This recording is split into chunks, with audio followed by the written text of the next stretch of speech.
Next നമുക്ക് പഠിക്കാനുള്ളത് sources of energy. അപ്പോൾ നിങ്ങളൊന്ന് ശ്രദ്ധിച്ച് നോക്കിയേ, ഇവിടെ 3 പ്ലാന്റ്സ് ഉണ്ട് അല്ലേ? ഹിബിസ്കസ്, തുളസി, ബ്ലാക്ക് ബോർഡ് ട്രീ, അതായത് ഏലംപാല. ഹിബിസ്കസ് എന്ന് പറഞ്ഞാൽ ചെമ്പരത്തി, തുളസി നമുക്കറിയാം തുളസി തന്നെ. അപ്പോൾ ഈ 3 പ്ലാന്റ്സിന് നിങ്ങൾ ശ്രദ്ധിച്ച് നോക്കിയാൽ അതിൻ്റെ ലീഫിൻ്റെ അറേഞ്ച്മെൻറ്റ്, അതായത് അതിൽ ലീഫ് സെറ്റ് ചെയ്തിട്ടുള്ളത് ഡിഫറെൻ്റ് ആയിട്ടാണ്. 3 രീതിയിലാണ്. അപ്പോൾ എന്തിനു വേണ്ടിയിട്ടാണ് നമ്മൾ ഈ ഓരോ പ്ലാന്റ്സിൻ്റെ ലീഫും ഇതുപോലെ അറേഞ്ച് ചെയ്തിട്ടുള്ളത്? അതാണ് ഇവിടുന്ന് നമുക്ക് വരാവുന്ന ക്വസ്റ്റ്യന്. അപ്പോൾ എന്താണ്, നമുക്കൊക്കെ അറിയാം ഒരു പ്ലാന്റിന് എന്ത് വേണം? പ്ലാന്റിന് നമ്മളെപ്പോലെ തന്നെ ഫുഡ് വേണം. അപ്പോൾ ഫുഡ് പ്രിപ്പയർ ചെയ്യുന്നത് പ്ലാന്റിലെ ലീഫിൽ വെച്ചിട്ടാണ്. അപ്പോൾ അതിൽ ഇമ്പോർട്ടൻ്റ് ആയിട്ടുള്ളൊരു ഫാക്ടർ തന്നെയാണ് നമ്മുടെ സൺലൈറ്റ്. അപ്പോൾ sunlight is necessary for food production in plants. പ്ലാന്റ്സിൽ ഏറ്റവും ഇമ്പോർട്ടൻ്റ് ആയിട്ട് ഫുഡ് പ്രൊഡ്യൂസ് ചെയ്യണമെങ്കിൽ സൺലൈറ്റ്, സൂര്യപ്രകാശം ആവശ്യമാണ്. The leaves of plants are arranged such a way that they receive maximum sunlight.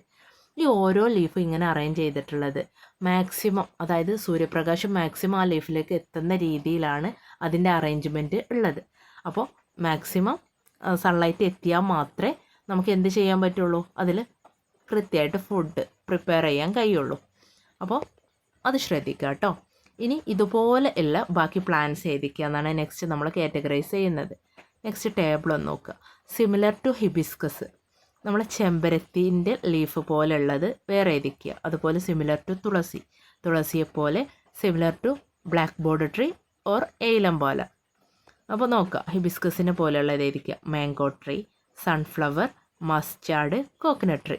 Mustard എന്ന് പറഞ്ഞാൽ നമ്മളെ കടുകാണ് കേട്ടോ. സൺഫ്ലവറിൻ്റെ പ്ലാന്റ് സൂര്യകാന്തി പ്ലാന്റ് ആണ്. മാംഗോ ട്രീ മാവ്, കോക്കനട്ട് ട്രീ എന്ന് പറഞ്ഞാൽ നമ്മുടെ തെങ്ങ്. ഇനി തുളസിയെ പോലെയുള്ളത് tulsi, mint leaves, guava, rose. Okay. ഇനി ഏലംപാലയെ പോലെയുള്ളത് ഏലംപാല, പൈനാപ്പിൾ, സൈപ്രസ്, ആസ്പാരഗസ്. അപ്പോൾ ഇതൊക്കെ എന്താണ്, നമ്മൾ ഏലംപാല അതായത് ബ്ലാക്ക് ബോർഡ് ട്രീ ആയിട്ട് റിലേറ്റ് ചെയ്തിട്ടുള്ള, അതായത് അതിൻ്റെ ലീഫിൻ്റെ അറേഞ്ച്മെൻറ്റ് പോലെയാണ് ഇത്. അതുപോലെ തുളസിയെ പോലെയുള്ളതാണ് ഇത്. ഹിബിസ്കസിനെ പോലെയുള്ള ലീഫാണ് ഇത്. അപ്പോൾ എന്തിനാണ് അത് അങ്ങനെ ലീഫ് സെറ്റ് ചെയ്തിട്ടുള്ളത്? മാക്സിമം സൺലൈറ്റ് അതിലോട്ട് എത്താൻ വേണ്ടിയിട്ടാട്ടോ. ഈ ഒരു പ്രോസസ്സിനെ നമ്മൾ ഫില്ലോടാക്സി എന്ന് വിളിക്കാറുണ്ട് കേട്ടോ. ഫില്ലോടാക്സി, അതൊന്ന് ജസ്റ്റ് നോട്ട് ചെയ്യുക. ഇനി നെക്സ്റ്റ് നമുക്ക് പഠിക്കാനുള്ളതാണ് diversity in colour. Chlorophyll is the green pigment in leaves. Miss already പറഞ്ഞു, നമ്മൾ ഫോട്ടോസിന്തസിസ് എന്നുള്ള പ്രോസസ്സിൽ, അതായത് 4 കോമ്പണൻസ് കൂടിയിട്ടാണ് നമ്മൾ ഫോട്ടോസിന്തസിസ്, അതായത് ലീഫിൽ വെച്ചിട്ട് ഫുഡ് പ്രിപ്പയർ ചെയ്യുന്ന പ്രോസസ്സ് നടക്കുന്നത്. അവിടെ ക്ലോറോഫിൽ ഇമ്പോർട്ടൻ്റ് ആയിട്ട് പറഞ്ഞതാ അല്ലേ? അപ്പോൾ നമ്മളെ പ്ലാന്റ്സിലെ ലീഫിനാവട്ടെ ഫ്രൂട്ടിനാവട്ടെ ഫ്ലവർ ഗ്രീൻ കളറിലുള്ളതൊക്കെ എന്താണോ അതിൽ ക്ലോറോഫിൽ എന്ന് പറഞ്ഞിട്ടുള്ളൊരു പിഗ്മെൻ്റ് ഉണ്ട്. പിഗ്മെൻ്റ് എന്ന് പറഞ്ഞാൽ വർണ്ണവസ്തുവാണ് കേട്ടോ. അപ്പോൾ ക്ലോറോഫിൽ എന്നുള്ളൊരു പിഗ്മെൻ്റ് ഉള്ളത് കൊണ്ടാണ് മിസ്സി പറഞ്ഞ കാര്യങ്ങൾക്കൊക്കെ, ഇപ്പോൾ ഫ്രൂട്ട്സ് ആയാലും ലീഫ് ആയാലും ഇനി വേറെ വെജിറ്റബിളോ എന്തായാലും അതിന് ഗ്രീൻ കളർ കൊടുക്കുന്നത് നമ്മളെ ക്ലോറോഫിലാണ്. അപ്പോൾ നമ്മൾ ലീവ്സ് നമ്മൾ നോർമലി ഗ്രീൻ കളറിലാണ് കാണുന്നത്. ആ ഗ്രീൻ കളറിൽ കാണുന്നത് അതിൽ ക്ലോറോഫിൽ എന്ന് പറഞ്ഞിട്ടുള്ള ഒരു പിഗ്മെൻറ്റ് ഉള്ളത് കൊണ്ടാണ്. ഇനി റെഡ് കളർ കൊടുക്കുന്നത് ആരാന്ന് നോക്കാം. റെഡ് കളർ എന്നുള്ളത് ആന്തോസയാനിൻ എന്ന് പറഞ്ഞിട്ടുള്ള ഒരു പിഗ്മെൻ്റ് ഉണ്ട്. ആ പിഗ്മെൻറ്റ് ഇപ്പോൾ ഫ്ലവർ ആണെങ്കിൽ ഫ്ലവർ, ലീഫ് ആണെങ്കിൽ ലീഫ്, അതുപോലെ നമ്മൾ എന്താണെങ്കിലും ഈ റെഡ് കളറിൽ നമ്മൾ കാണുന്നതിന് അതിൽ ആന്തോസയാനിൻ എന്ന് പറഞ്ഞിട്ടുള്ള ഒരു പിഗ്മെൻ്റ് ഉള്ളത് കൊണ്ടാണ് അത് നമ്മൾ റെഡ് കളറിൽ കാണുന്നത്. ഇനി ഓറഞ്ച് കളർ കൊടുക്കുന്നത് കെരോട്ടീനാണ്. അതുപോലെ യെല്ലോ കളർ കൊടുക്കുന്നത് ക്സാന്തോഫിൽ. ശ്രദ്ധിക്കണം, ഇമ്പോർട്ടൻ്റ് ആണ്. ഗ്രീൻ കളർ കൊടുക്കുന്നത് ക്ലോറോഫിൽ, റെഡ് കളർ കൊടുക്കുന്നത് anthocyanin, orange colour carotene, yellow xanthophyll. Very very important ആണ് കേട്ടോ. പിഗ്മെൻറ്റുകൾ എടുത്ത് ചോദിക്കാറുണ്ട്, ശ്രദ്ധിക്കുക. Next gaseous exchange in plants. അപ്പോൾ നമുക്ക് കാണാം നമ്മളെ അന്തരീക്ഷത്തിൽ, നമ്മളെ അറ്റ്മോസ്ഫിയറിൽ ഏറ്റവും കൂടുതൽ ആരാണ്? ഈ ഒരു ഡയഗ്രം വെച്ചിട്ട് നിങ്ങൾക്ക് അറിയാൻ പറ്റും. നൈട്രജൻ ആണ് ഏറ്റവും കൂടുതൽ, പിന്നെ ഓക്സിജൻ. ഇവിടെ എന്താ ഈ ഒരു ചെറിയൊരു രീതി കാണുന്നുണ്ട്, അത്ര കാർബൺ ഡൈ ഓക്സൈഡ്, ആർഗണ്, ബാക്കിയുള്ള ഗ്യാസുകളാണ് ഈ യെല്ലോ കളറിലുള്ളത്. അപ്പോൾ ഏറ്റവും കൂടുതൽ നൈട്രജൻ ആണ്, പിന്നെ ഓക്സിജൻ ആണ്. ഇതാണ് നമ്മൾ അറ്റ്മോസ്ഫിയറിലുള്ളത്. ഓക്കെ, അത് ശ്രദ്ധിക്കുക. Respiration take place in plants too. All living being use oxygen for respiration, carbon dioxide produced. During daytime, carbon dioxide produced as a result of respiration by plants is used for photosynthesis. Carbon dioxide from the atmosphere is also used by plants for photosynthesis.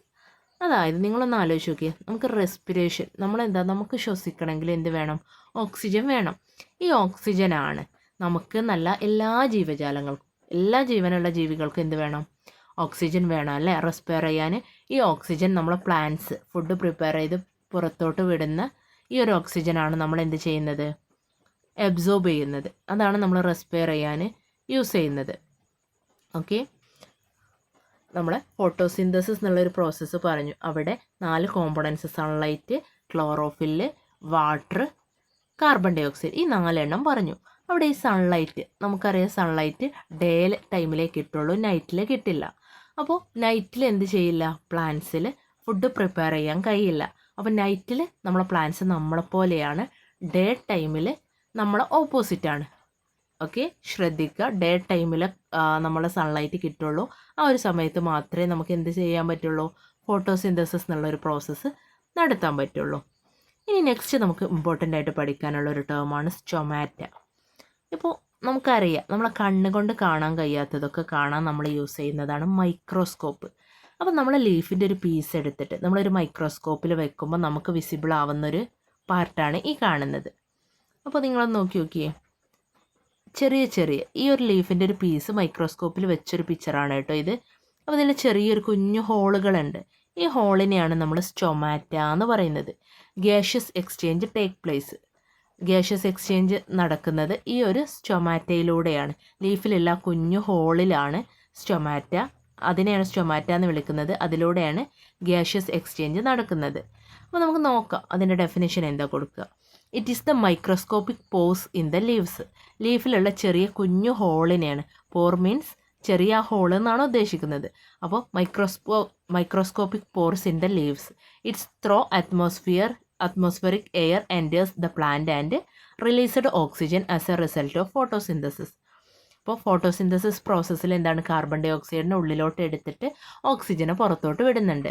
അപ്പോൾ അത് നടക്കുന്നത് ലീഫിലുള്ള ഈ കുഞ്ഞു ഹോളിലൂടെയാണ്. ഈ കുഞ്ഞു ഹോളിന്, ഈ microscopic പോർസിനെ നമ്മൾ എന്താ വിളിക്കുക? സ്റ്റൊമാറ്റ എന്നാണ് വിളിക്കുക. ഓക്കെ, അപ്പോൾ അതുപോലെ തന്നെ എടുത്ത് ചോദിക്കാറുണ്ട്. ഇതിന് വേറൊരു ഡെഫിനേഷൻ പോലെ, gaseous exchange take place dash. Gaseous exchange നടക്കുന്നത്, ലീഫിൽ ഗ്യാഷ്യസ് എക്സ്ചേഞ്ച് നടക്കുന്നതിന് എന്താണ് വിളിക്കുക എന്ന് ചോദിക്കാറുണ്ട്. അത് സ്റ്റൊമാറ്റ എന്നാണ് അവിടെ ആൻസർ വരിക കേട്ടോ, വിട്ടു പോവരുത്. അപ്പോൾ ഇതാണ് നമ്മളെ മൈക്രോസ്കോപ്പ്. മക്കളൊക്കെ കണ്ടിട്ടുണ്ടാവുമെന്ന് വിചാരിക്കുന്നു. അപ്പോൾ ഇതെന്താ? നമ്മളെ കണ്ണുകൊണ്ട് കാണാൻ പറ്റാത്തത് കാണാൻ വേണ്ടിയിട്ടാണ് നമ്മളിത് യൂസ് ചെയ്യുക. A microscope is an instrument used to magnify things that cannot be seen with the naked eyes. നമ്മളെ നഗ്ന നേത്രങ്ങൾ കൊണ്ട്, നമ്മളെ കണ്ണുകൊണ്ട് കാണാൻ കഴിയാത്തത് കാണാൻ വേണ്ടിയിട്ടാണ് നമ്മൾ എന്ത് ചെയ്യുന്നത്?